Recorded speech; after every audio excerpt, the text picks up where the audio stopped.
महिला कबड्डी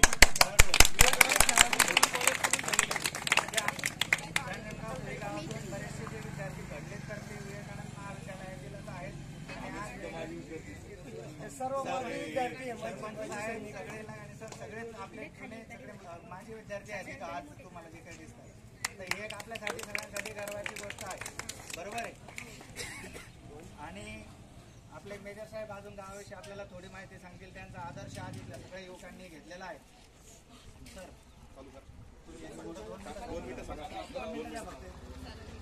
माझी सैनिक आहे रिटायरमेंट. त्या दिवशी तुम्ही माझा परिचय करून दिला. हे ज्युनियर कॉलेज आहे, हे 11वी 12वी ज्युनियर कॉलेज. थोडस पुढे या थोडं मोठं या विद्यार्थी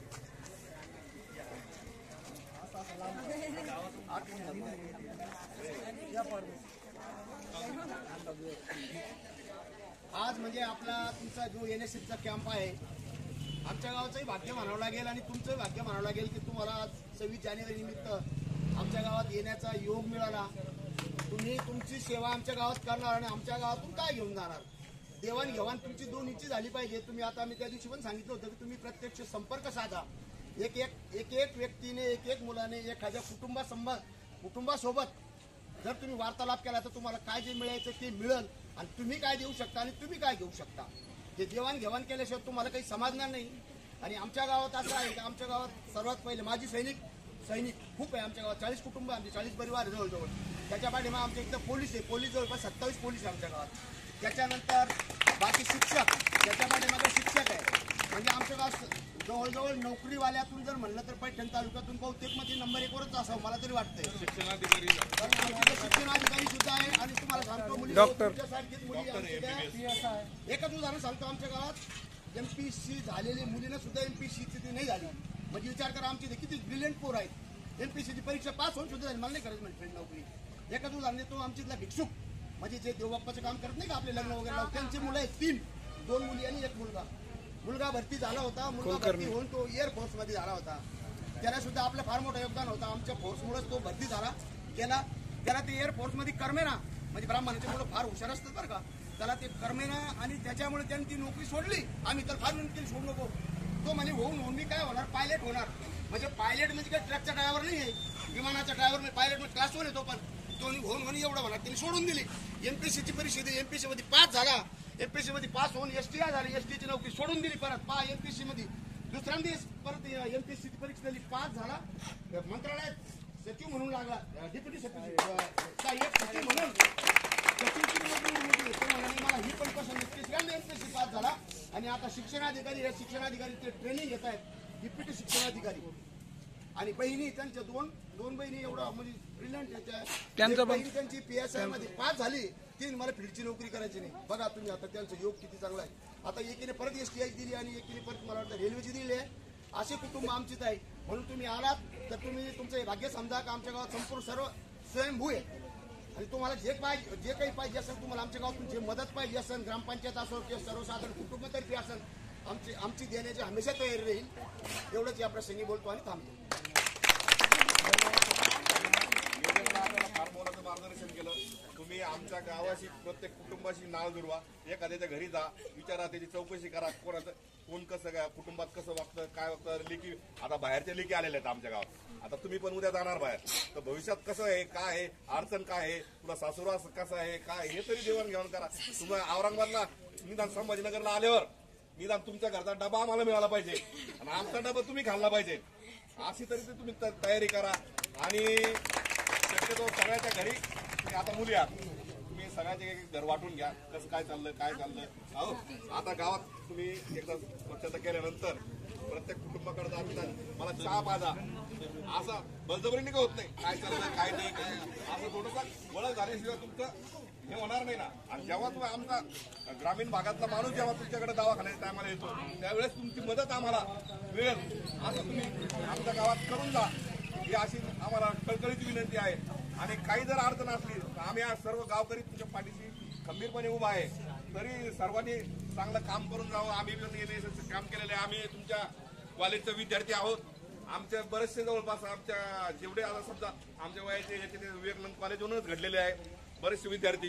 आता आता आता यांचा ज्यांचा वाढदिवस आहे ते पण आता महाराष्ट्र खेळाडू झालेले आहेत, सरपन्य विद्यापीठ झालेले आहेत, बरोबर ना सर? हा, राज्यस्तरीय लगाने सर बरेचसे आता असे बरेचसे. आणि 2-3 आता आमच्याकडे काळे सर आहे, बनकर सर आहे, प्राध्यापक आहे. आमच्या गावातलेच भूमिपुत्र असल्यामुळं तुम्ही आम्हाला सर तुम्ही आम्हाला दरवर्षी आमच्याकडे NSS कॅम्प घेऊन यावा हे आमच्या गावकऱ्याच्या वतीनं व ग्रामपंचायतीच्या वतीनं जे घेतील ते गणेश.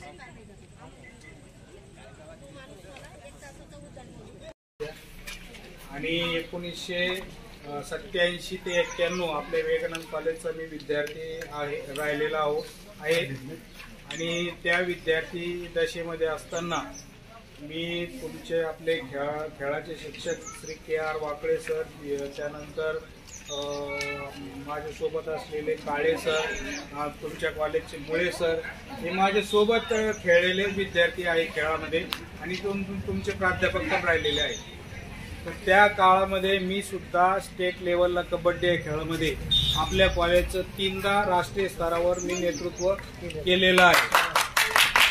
आणि कुठल्याही प्रकारची आम्हाला त्यावेळेस जास्त सुविधा नसताना सुद्धा आम्ही त्या काळामध्ये त्या ठिकाणी आपल्या कॉलेजचं नेतृत्व केलेलं आहे. आणि चांगल्या प्रकारे आम्हाला त्या कॉलेजचे प्राचार्य शेखी टेपूर सर असतील, त्याचप्रमाणे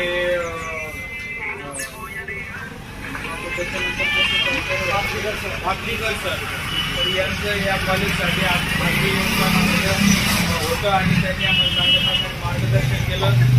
त्या सगळ्या गोष्टीतून मी सुद्धा माझ्या मुलांना शिकवलं.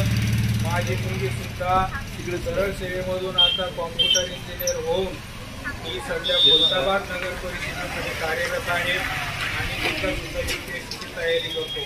तुम्ही सुद्धा शिकत असताना आपलं ध्येय डोळ्यासमोर ठेवून आपण आपल्या पालकाने टाकलेली जबाबदारी आपल्यावर आहे, त्या जबाबदारी लक्षात ठेवून आपण केवळ आपल्या शिक्षणामध्ये आणि ध्येयाकडे लक्ष केंद्रित करून शेवटचं आपलं जे ध्येय आहे ते साध्य करण्यासाठी आपण प्रयत्नरत राहिलं पाहिजे.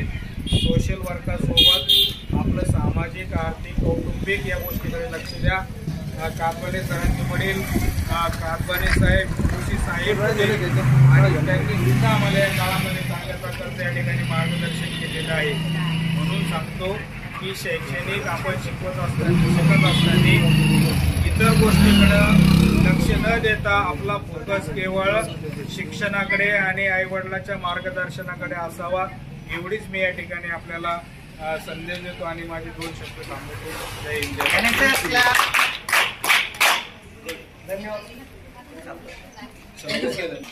चहा पिऊन झाले असेल तर